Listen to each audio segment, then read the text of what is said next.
একজন হাজি তো আল্লাহর ঘর দেখে এসেছেন, এজন্য একজন হাজির গিফট হাদিয়া হলো আদ-দাঈ ইলাল্লাহ, আল্লাহর পথে তিনি একজন দায়ী হবেন। হজ করার আগে আপনি সবসময় ইসলামে পরিপূর্ণ প্রবেশ করতে পারেন নাই। অনেক ক্ষেত্রে আপনি সকল ক্ষমতার মালিক হলো জনগণকে বলেছেন, অনেক ক্ষেত্রে আপনি মানুষের প্রশংসা করেছেন, অনেক ক্ষেত্রে আপনি মানুষের জন্য খুশির জন্য অনেক করেছেন, কিন্তু আপনি যখন হজ করেছেন আপনার একটা স্লোগান ছিল কি? লাব্বাইক আল্লাহুম্মা লাব্বাইক লা শারীকা লাকা লাব্বাইক ইন্নাল হামদা ওয়ান নি'মাতা লাক। দুনিয়াতে কত নেতা নেত্রী প্রশংসা করেছেন, একটা বিলবোর্ডের মধ্যে আপনার নেতাকে সামনে রেখেছেন, নিজে আপনার ছবি ছিল, আপনার নেতা খুব খুশি হয়ে গেছে, আপনি তাকে খুশি করেছেন, কত ধরনের কাজ করেছেন। হজ করার পরে আপনার সিদ্ধান্ত নিতে হবে দুনিয়াতে অনেক মানুষের প্রশংসা করেছি, এখন আমার নিকট সবচাইতে বড় প্রশংসার মালিক হলেন রব্বুল আলামিন। আমাদের দেশে তো হজের হাদিয়া উপহার হলো হাজি সাহেবরা যখন হজ করে আসেন, আসার পরে কিছু খেজুর নিয়ে আসেন, জায়নামাজ নিয়ে আসেন, কিছু জমজমের পানি নিয়ে আসেন। আসার পরে মানুষ যখন হজে থেকে আসে, আসার পরে সবাই তার বাড়িতে যা দেখা সাক্ষাৎ করে, গেলে কয়েকটা খেজুর দেয়, একটু পানি পান করায়, একটা জায়নামাজ দেয়, অন্যান্য জিনিসপত্র দেয়, খুব প্রাউড ফিল করে আনন্দের সাথে মানুষ সাক্ষাৎ করে। যখন খেজুর শেষ হয়ে যায়, পানি শেষ হয়ে যায়, কিছু দেওয়ার মতো তেমন কিছু থাকে না, তখন আর হাজির গুরুত্বটা শেষ হয়ে যায়। তখন মানুষ বলে, ও উনি ওই অনেক দিন আগে করছে, ওই হাজি, মানে নানা ধরনের নামকরণ করে মানুষ, মানে ক্রিটিসাইজ, ব্যঙ্গ বিদ্রুপ করে হাজি সাহেব মূল্যহীন হয়ে যায়, বা হাজি সাহেবের একটা প্রায়োরিটি, গুরুত্ব তেমন থাকে না। এটার কারণটা হলো একজন হাজির উপহার হাদিয়া হলো বরকত, কারণ তিনি আল্লাহর নিদর্শনগুলো সচক্ষে দেখে এসেছেন, আল্লাহর ঘর তোয়াফ করেছেন, জামারাতে পাথর নিক্ষেপ করেছেন, ইসলামের অনেক স্মৃতিচারণকে জাগ্রত করে, ব্যাটারি যেরকম চার্জ শেষ হয়ে গেলে কিছুক্ষণ কারেন্টের মাধ্যমে চার্জ দিয়ে ব্যাটারি ফুল করে পাওয়ার এনার্জিটাকে শক্তিশালী করে, ঠিক একজন হাজি আল্লাহর নিবেদিত গোলামে পরিণত হওয়ার জন্য, আল্লাহর প্রকৃত ইমানদার হওয়ার জন্য, আল্লাহর নিদর্শনগুলো, আল্লাহর ঘর তিনি তোয়াফ করে এসেছেন, তার ভিতরে ইমানের যে পাওয়ার, সেই পাওয়ারকে তিনি জাগ্রত করে, ভর্তি করে, পূর্ণ করে তিনি বাংলাদেশে এসেছেন। তো বাংলাদেশে আসার পরে তার ব্যক্তি জীবনে যে ইমানি চেতনা, দ্বীনি চেতনা, আল্লাহর নিবেদিত গোলাম হওয়ার যে একটা চেতনা, এটা যখন হারিয়ে ফেলেন, আস্তে আস্তে সে হাজির গুরুত্বটা সমাজ থেকে বিলীন হয়ে যায়। একজন হাজি তো আল্লাহর ঘর দেখে এসেছেন, এজন্য একজন হাজির গিফট হাদিয়া হলো আদ-দাঈ ইলাল্লাহ, আল্লাহর পথে তিনি একজন দায়ী হবেন। একজন হজ করা মানুষ, তিনি হজ করে এসেছেন, সব সময় তিনি আল্লাহর পথে ডাকবেন। এই যে আমরা খুতবায় যেভাবে মানুষকে আহ্বান করছি, একজন হাজিও তেমনিভাবে নিজের দিনের পথে চলবেন, পরিবারকে দিনের পথে চলার জন্য উদ্বুদ্ধ করবেন, সমাজকে চলার জন্য চেষ্টা করাবেন, নিজে অন্যায় করবেন না, অন্যায়কে সহ্য করবেন না, যতটুকু সম্ভব সৎ কাজের আদেশ দিবেন, অসৎ কাজ থেকে নিষেধ করবেন।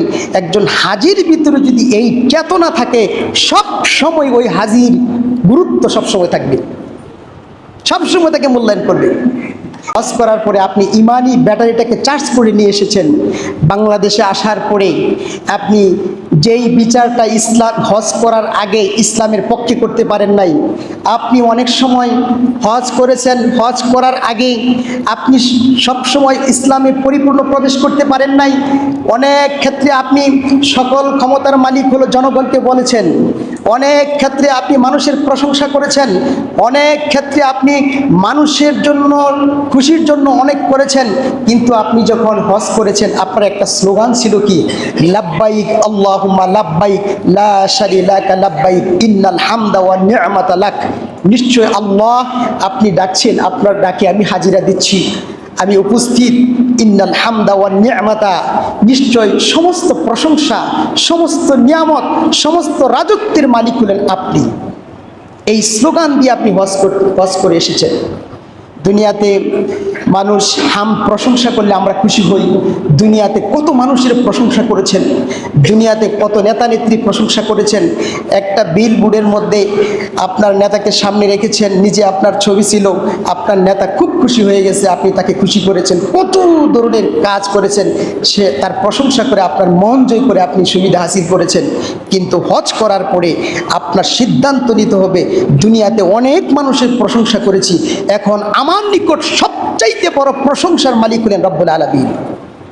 ইন্নাল হামদা ওয়ান নি'মাহ, সকল নিয়ামতের প্রশংসা, একমাত্র যত নিয়ামত ভোগ করছেন পৃথিবীতে, সকল নিয়ামতের সবচেয়ে বড় অধিকার রাখেন, সবচেয়ে পাওয়ার, ক্রেডিট পাওয়ার, গুণগ্রাহী হওয়ার মালিক হলেন একমাত্র রব্বুল আলামিন। আপনি দুনিয়াতে আপনাকে একটু সামান্য উপকার করলে আপনি গুণগ্রাহী হন, তার প্রশংসা করেন, তার জন্য ব্যস্ত হয়ে পড়েন, কিন্তু জীবনে এখনো পর্যন্ত সকল প্রশংসা, সকল নিয়ামতের একমাত্র মালিক রব্বুল আলামিন, এটা আপনি সিদ্ধান্ত নিতে পারেন নাই। ওয়ান নি'মাতা ওয়াল মুলক, মুলক মানে কি? রাজত্ব। সকল ক্ষমতার মালিক হলেন কে? আল্লাহ। আপনি হজ করার আগে আপনার ভিতরে এক ধরনের চিন্তা ছিল যে সকল ক্ষমতার মালিক হলেন জনগণ, ঠিক না? আমরা তো এইটাই বিশ্বাস করি। একজন হজকারী এই আকীদা লালন করতে পারেন, সবার জন্য এটা আল্লাহ হলেন সকল ক্ষমতার মালিক, এটা বিশ্বাস করতে হবে, আকীদার বিষয়। হজের আগে যে বিচারটাকে ইসলামের পক্ষে করতে পারতেন না, হজ করে এসেছেন, আপনি সেই বিচারটাকে ইসলামের পক্ষে করবেন। আপনি হজ করার আগে আপনার পরিবারের মধ্যে আপনি পরিবারটাকে ইসলামাইট করতে পারেন নাই, ছেলে মেয়েদেরকে, সন্তান আদিদেরকে ইসলামের পথে পরিচালনা করতে পারেন নাই, সবাই যার যার মতো চলছে। অনেক বিয়ে বাড়িতে বাদ্যযন্ত্র বাজে, গান বাজনা, ডুল তবলা বাজে। তো বাড়িতে হাজি সাহেবরা জিজ্ঞেস করি, আপনার বাড়িতে, আপনি না এই বাড়ির মালিক বা এলাকার এই সমাজে নেতৃত্ব দেন, আপনার এলাকার ডুল বাজনা বাদ্যযন্ত্র বাজে, তা আপনি তো কিছুই বলেন না। বলে যে কি বলবো, তারা তো আর আমার কথা শুনে না, এই কথা বলে এড়িয়ে যান। শুনে রাখুন, আল্লাহর নবী বলছেন যে যেই সমস্ত মানুষ যে সমস্ত অপরাধের কারণে জাহান্নামে যাবে মুসলিম হওয়ার পরে, তার মধ্যে একটা অপরাধ হলো দায়ুস হলো কোনো মানুষ যদি নিজের পরিবারের মধ্যে, সমাজের মধ্যে, এলাকার মধ্যে সে দায়িত্বশীল, তার অধীনস্থরা যদি কোনো অন্যায় করে, অপরাধ করে, আর সে যদি নীরব ভূমিকা পালন করে, কোনো সাহসী পদক্ষেপ যদি না নেয় আর এটাকে সহায়, তার ওই ব্যক্তি হলো দায়ুস, আর এই ব্যক্তি জান্নাতে যাবে না। সুতরাং আজকে যারা হজ করে এসেছেন, আপনাদের প্রত্যেককে যেন আল্লাহ দায়ীর আল্লাহ হিসেবে কবুল করুন, আল্লাহর পথের একজন প্রতীক হিসেবে কবুল করুন, যে দ্বীনের পথে যেন নিবেদিত থাকতে পারেন, সবসময় হকের পথে থাকতে পারেন, ভালো কাজের পথে থাকতে পারেন। এটা হলো একজন হাজির গুরুত্ব বেড়ে যাবে।